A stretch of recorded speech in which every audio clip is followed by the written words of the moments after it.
today we're going to be talking about building and refining worldviews with Tjeerd again. And so before we can start talking about worldviews, building them, refining them, and knowledge and stuff like this, we need to talk about types of knowledge. So Tjeerd, would you like to just tell us about the two different types of knowledge? Yeah, the two different types of knowledge that are important to understand this narrative that we're going to tell is what I call knowledge 1.0 and knowledge 2.0.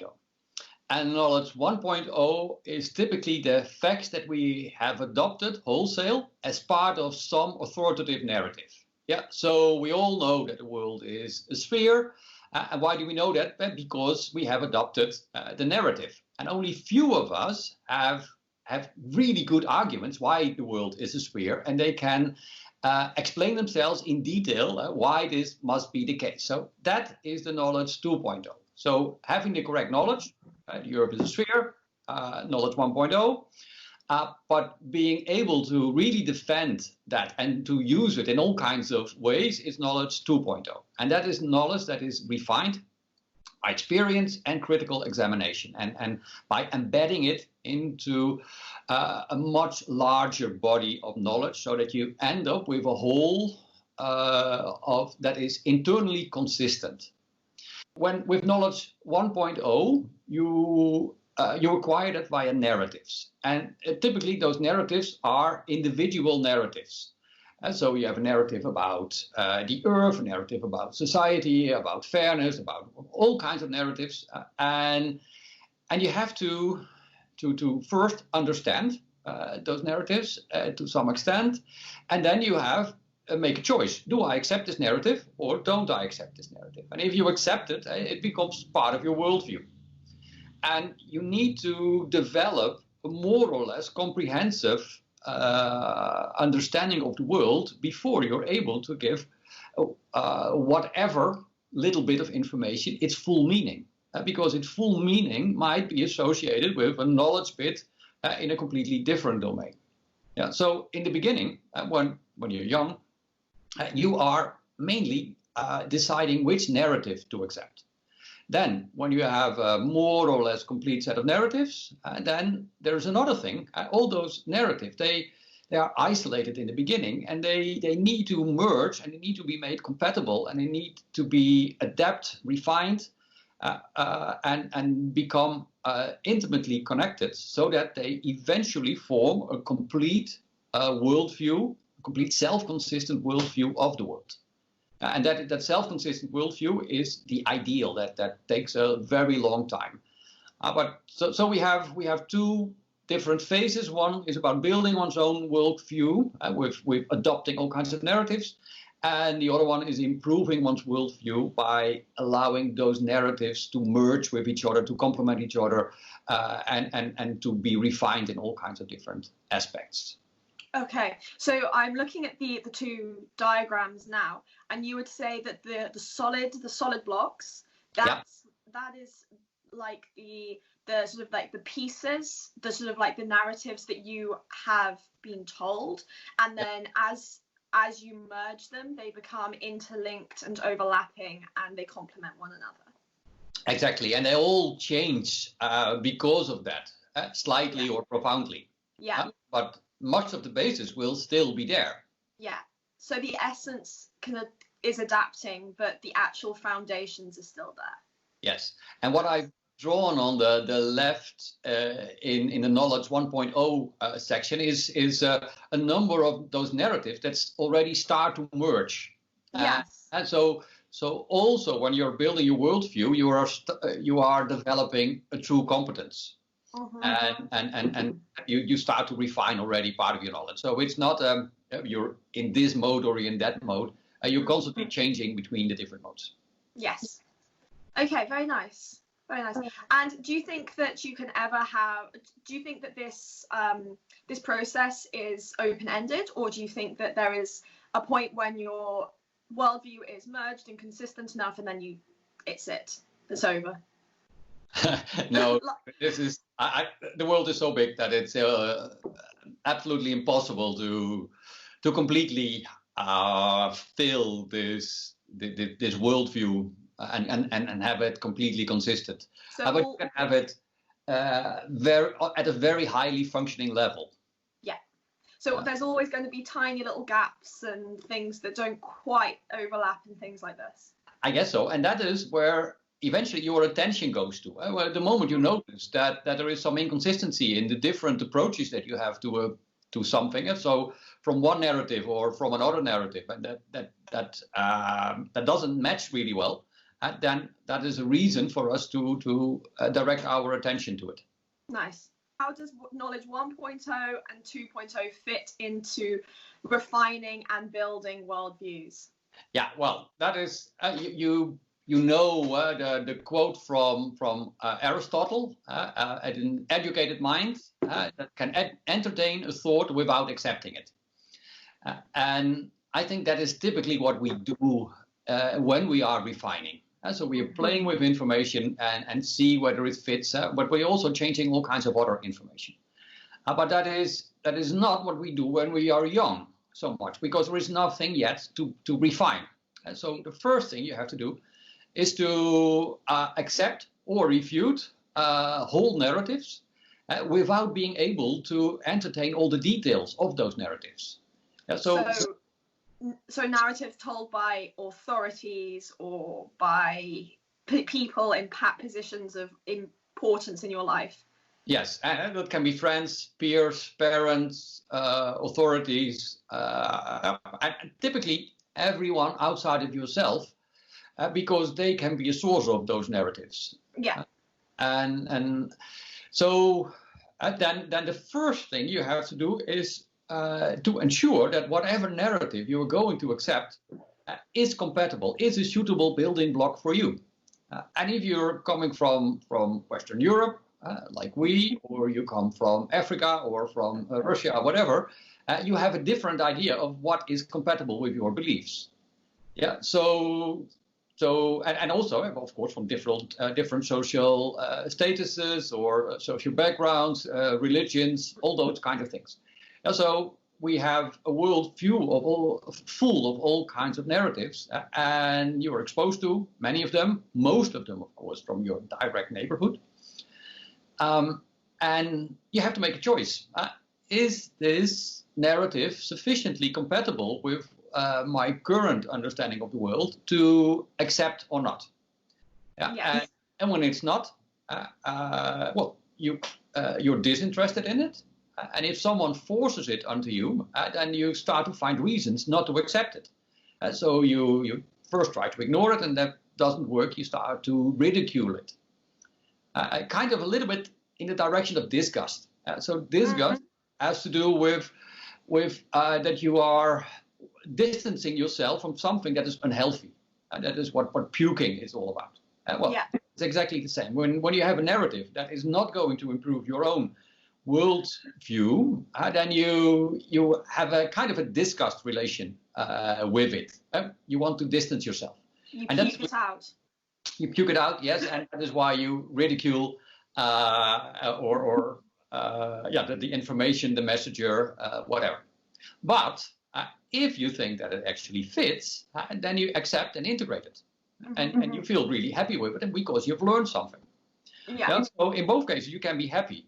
If you accept and integrate it, you've learned something, and when you have ignored or ridiculed or whatever, then you have protected your own worldview from something that is harmful. Yes. And then, if you are at some moment in a state where you have sufficient building blocks, then you can go to the refining phase. And then, if someone tells something that is conflicting with your own knowledge, or even contradictory with it, or just plain novel, then you can make a decision to whether whatever you are now hearing is of a higher quality or not. And that is always a positive process. So if it is higher quality, oh, well, nice, I integrate it, I update my own knowledge. If it is lower quality, well, okay, at least I know a little bit more about my own knowledge and why I did not accept the new thing. Yeah. So I can see that the refining, when you're refining your worldview, you already have to have some sort of basis and understanding of the world in order to make it better. Yes. Okay, so original worldviews, in your opinion, do they always come from positions of authority, or can they also be sort of fact observed? So you see something and that is... It is always a combination of the two. But I would say in our current society is that we have to learn so much, and we spend so much time in school where the authority on duty is typically the teacher, and the teacher tells, well, whatever you're supposed to believe, and for a big part you believe it, but at some point you are going to question those kind of things, or you see that it is inconsistent with what you have learned in other parts of your life, and then become much more, you create a higher level of subtlety in dealing with the information. So it's always, I would say, a combination of building and refining, but the younger you are and the newer the domain, the more it is building, and the more you've learned, and the more you have thought about your own worldview, maybe not explicitly, but the more you've been busy with making all your knowledge into a coherent, consistent whole, then you are more in the refining mode. Nice. Okay. So do you think that building and refining are always two completely different things that someone does, or do you think that they can complement one another? They definitely complement one another, and I have the impression, but I'm not 100% sure of it, that we can be in one mode or another, or at least we can be conscious of one mode, and maybe the other mode is on the background, informing us and criticizing what the other mode has to say, and criticizing in the most positive way, positively criticizing it. Yeah. But there can be conflicts. There can be real conflicts between what you've learned via an authority and via narrative and what you now think makes sense, or what you now see in the world. Yeah. And then you are in a kind of a confused state. And that is, I would say, that the two narratives in our head in conflict. And maybe it's associated with the left hemispheric narrative that is much more narrative-like.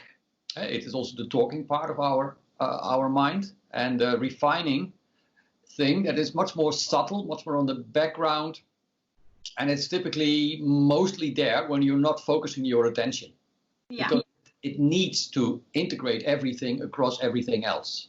Yeah, I think I can imagine when you're faced with a piece of information which really contradicts with your existing worldview, it's very difficult to be in the refining mode, because it's difficult to integrate things which are so contradictory.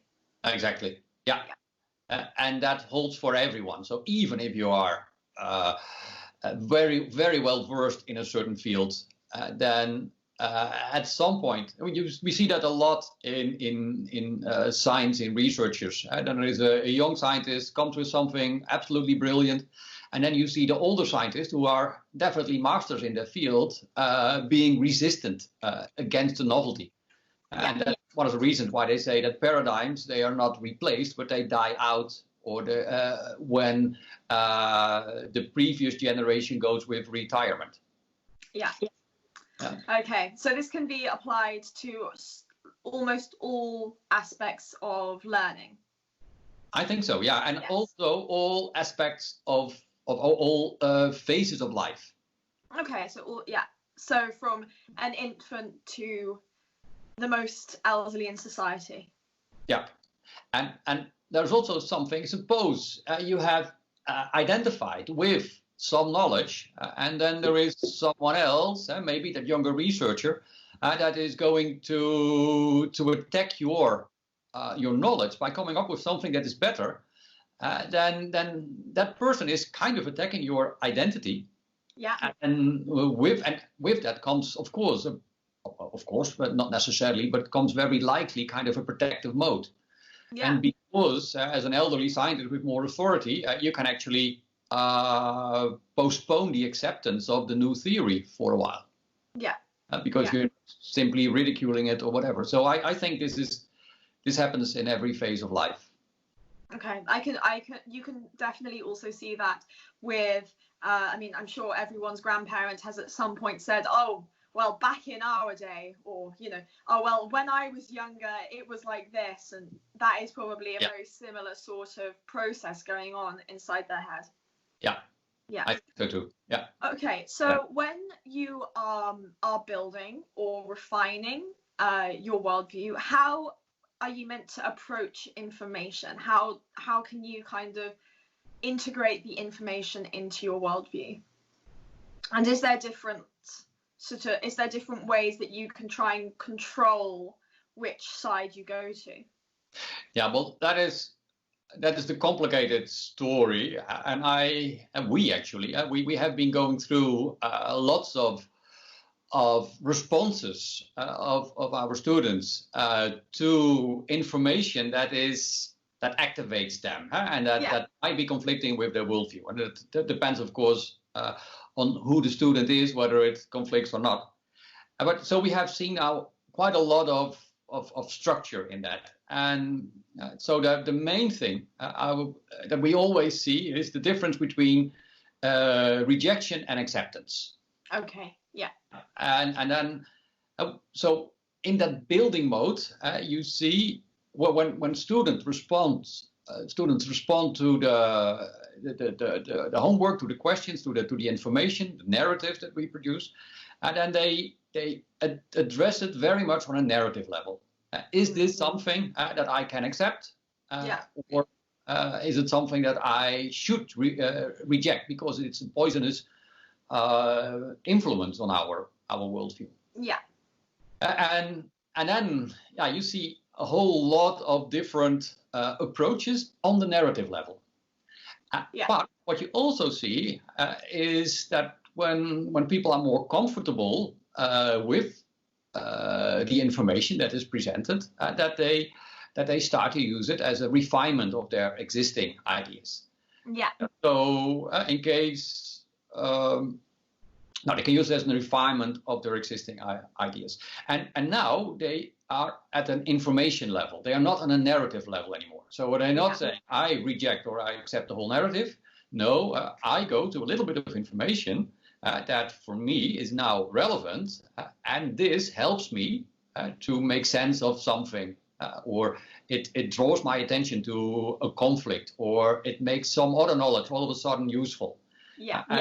And that is a completely different type of approach. And we have only seen kind of a positive emotion variant of that. Okay. Yeah. So the tasks that we design for the students, they are often designed to completely contradict with existing knowledge bases. So do you think that is why a lot of people are in the building mode instead of the refining?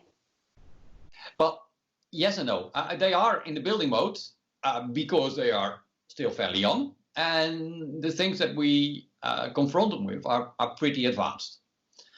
So the chance that they actually have a really good basis is not even that high. Okay. But still, they are pretty smart people. They have thought about life. So also part of them, or with part of the story, they are in a refinement mode in which they can go through the information and say, oh, wow, this is super interesting because, or this puts something in a different light, gives a different meaning to my existing knowledge.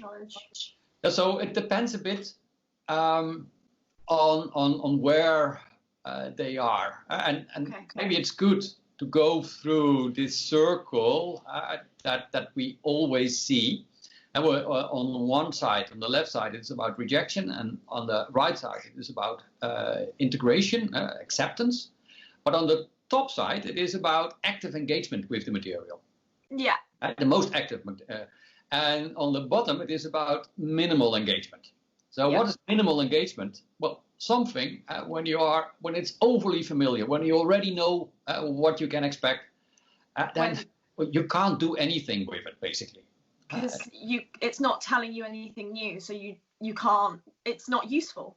No, indeed. And then if you go to a little bit to the left first, then you get something like active disinterest.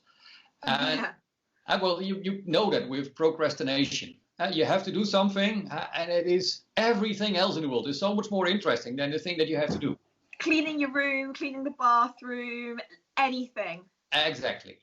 Well, that is the positive side of active disinterest. Okay. And us being forced to entertain a particular type of information, or in order to jump through the educational hoop of an example. Of an exam is something that can activate disinterest very easily. Yeah, and it does it all the time. Yeah. Okay. And then going up the circle, we move into the discomfort zone. What do you think that this zone activates? Well, you want to find reasons not to engage with it. So if it simply is not a part of your, if it is too conflicting with your current worldview and with the building blocks that you already have, you need to find reasons to make the information irrelevant, to discredit the narrator, he's a fool, to discredit the narrative, it is really ill formulated, object the narrative, no one should write this kind of shit. Yeah, or shocked by the narrative. That are people who are actually believing this. Yeah. Or being skeptical by the narrative in the sense of, I don't think they have thought well about it. Yeah, it's that sort of thing. Or I can't imagine this to be true. Yeah. Yeah, things exactly. like that. Yeah. And then so this is all kinds of reasons that you have to come up with in order to reject something. Yeah. And I don't think it is fair for a teacher to force someone to accept something while their whole body says I should reject this. And what you also see is that our students, that we confront with information that they interpret like this, what are you going to do? They're coming up with a narrative that they can accept, and then we go to the other side, and in which they typically go to an already existing narrative somewhere in the world. Maybe they already know part of it, and then they're going to search for something that they can accept as an alternative for the little bit extreme alternative narrative that we presented. Yeah. So they move then in the same homework or the same assignment. They move to the other side, and they're going to tell us what they can accept. Yeah. And they are in some sense then refining their own ideas, and they are starting to add a missing building block, but they are not interacting, still not interacting with the information that we presented. Yeah. And so it is refining their own building blocks, but it is not responding to the information that we gave. Yeah, you see that a lot. The sort of the sort of rejection of the narrative, and then using the emotions triggered by the narrative to bolster their own. Yes. Yeah. And therefore they are learning a lot. Yes. So it's really good. So it's valuable. It's super valuable. So they reject on their own with a pretty good basis the narrative that we confront them with. And they come up with a better one, an acceptable one themselves. And they spend a lot of time doing it and coming up with good background, good information. Yeah. So actually, this is also how learning should be. Yeah. It's self-directed, and they create their own counter narrative, which is supported and I mean, if they do it well, then it is supported, and they really have done their homework, and they are actually fortifying their own beliefs and worldview. Okay. And therefore make it into a more stable basis for the rest of their lives. Yes. So this is how education should work. You should be given lots of information. You should be given the skills and the knowledge to dissemble this information and try to interpret it. And then from that, you create your own worldview that makes sense for yourself. Exactly. Yeah. And then at some point in time, you end up with a situation in which your existing basic narratives come into conflict with something that also makes sense. Either your own experience in the world or like the narrative that we confronted our students with. Yeah. And then they start to act in a different way. So instead of responding to the narrative, they start to respond to the information. Yes. So bits in the new narrative that we gave them or confronted them with. And first, you see them being skeptical of the information. So they claim this and this. So they are listening actually to the narrative. But is that true? I'm not sure. Yeah, this sort of thing. Or they start to feel disturbed by the information because the information, and we have selected it this way, can easily come into conflict with the more superficial, I would say, societal mainstream narrative. And then they can be really disturbed. What should I believe? Should I believe the narrative in the world, or should I believe my own intuitions? And because their intuitions by now are fairly well built, they are really in a mental battle between whether to believe external authority or believe their own intuitions. Mm-hmm. And one step further is that they are confused and they allow the information more and more in, or the information itself connects to more and more information that you already have, and now for a while at least, there is all kinds of little confrontations between the new knowledge and the existing knowledge, and you need time to figure it out. And that is the time where people report that they are confused by the information. So no longer confused by the narrative, but confused by the information. Yeah. And only when they have sufficiently dealt with the confusion and build up their worldview a little bit more, then they can be really interested in the information. And after a while, it can be, and you see that a lot, that they start to expect the information, because in many cases, novelty from the world can be expected simply because you already know the context. So, you know that some organizations tell a particular story, and therefore other organizations might tell a similar story. And then all of a sudden, you never really thought about it, but you see that there's a commonality, big corporations telling the story that sells their product or something like that. And so you use information in one domain and to resolve conflicts in another domain. And that is a completely internal mental process, and that typically happens when you are relaxed. And that is what we the refinement phase on the outer circle there. Yeah. So when you're talking about narratives and information, what is the information? Is that sort of the dry facts, and then the narrative is the whole sort of story? Yeah. That the narrative is the whole story, in which the little bits of information are important to form the whole narrative. Sure. Yeah. So the information sort of is the building blocks to the narrative. Yeah. But when you are in the building phase, you can only accept the whole narrative. With all the bits of information and all. For the simple reason, you don't have the tools yet to assess the quality of all the little bits of information that comprise the narrative. Okay. So how do you think, what is the difference between accepting bits of information and accepting the narrative then?